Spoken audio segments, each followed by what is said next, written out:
This is part one of a three-part series talking about doing triple through wedged tenon.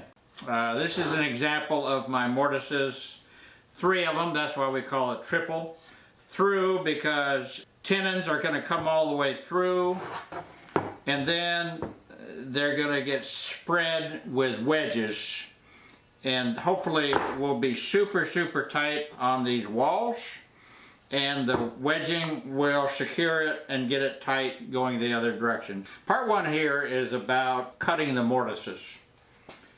To do that, I wanted to use my plunge router with a straight bit. I have a 1/2 inch bit and a 3/4 inch bushing, and the idea is to create a template. I have 12 of these to do. I want them to be precise, and using a template is the best way to do that, instead of using my ruler and trying to lay everything out and mark lines. So I want to create a precise template, and that eliminates all the need for marking up.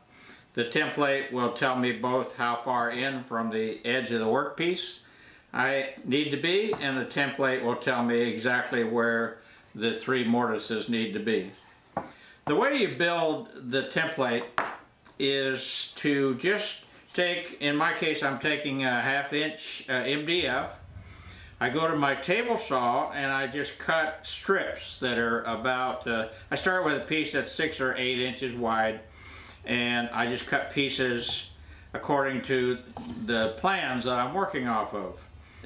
When you get those exactly the width that you want them all, then you simply glue them together. In my case I use this Titebond 2, and I like to get it into my parallel clamps, and that way I get more time to push things around and get them exactly where I want them. I did try using the CA glue, and things set up too fast on me, and sometimes I had to start and build the whole pattern over again, or tear it apart and chip away, and I don't like that. Some of the tips of creating these templates is make sure you leave yourself plenty of fingers. Even though this is all I would need, then where's my clamps going to go? So leave these pieces such that you've got some place to put clamps to hold it on your workpiece.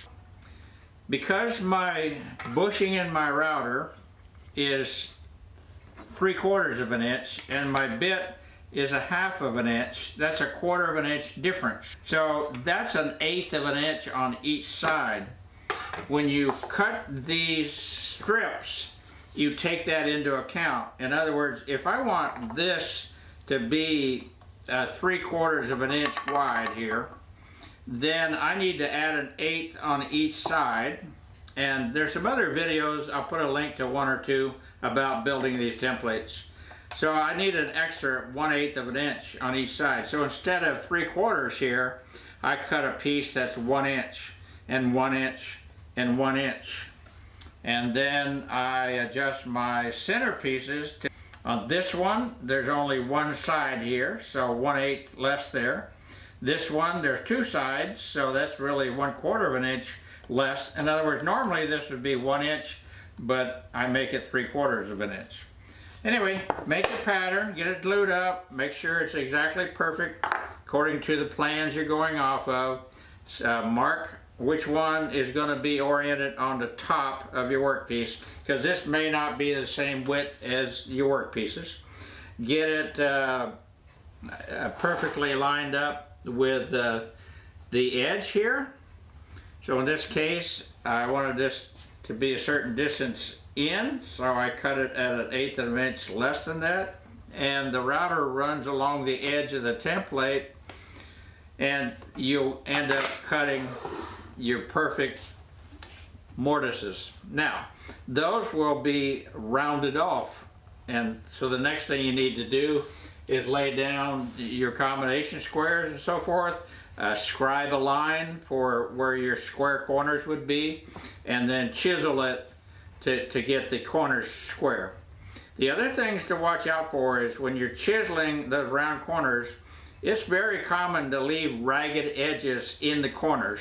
I like to take little rectangular files and get those off, but in some manner you need to get those edges, those corners, completely clean.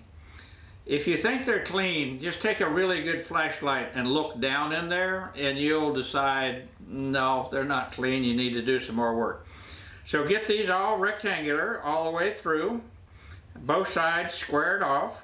If you use your plunge router, you probably can't do anything to get it all the way through. That's pretty difficult if this is going to be 3 inches or more. So what you do is you do the one side, then you take a drill and you drill through the other side, large enough hole so that you can insert the bit that you're going to use into that hole, and you want to have that bit go down far enough so it can reach the walls that you did from the other side, and then let this pattern bit with the roller on it find those walls and do your second side. Again, those will be rounded, so then you got to square them off. Just a few words of wisdom. These drill bits need to be maintained, so look for some good articles about cleaning them and sharpening them. You may want to send them out to be sharpened, but you can't just use them and not take care of them. If you get a lot of crud and stuff building up on there that's keeping the cutting edge away from your wood, then that's not going to work very well. There's some cleaners that are made. This one's made by Trend, and it's called a tool cleaner. They even show some router bits on, as one of the things that get cleaned up, and as well as saw blades and so forth. The other thing is to make sure on the bits that you have that have the rollers on them that you keep those lubricated. There's little lubrication bottles, and so you can get that really finely done in there. And I'm going to tell you, having experienced it a couple of times, when you're going through from the opposite side and you're carving out your walls, sometimes you'll, I hope it doesn't happen to you, but you suddenly say, whoa, that doesn't feel right, I don't know what's going on, what in the world? And you pull it out because it went too far, and you find out that your roller fell off of your bit, so there's no longer anything to stop it at the wall, and you're digging into your wall. So it's very important to maintain your rollers. You know, have just the right tension on with the Allen wrench on the little screw that holds that in. Make sure it's lubricated. Make sure the ball bearings in there haven't gotten you know, squared off and ruined.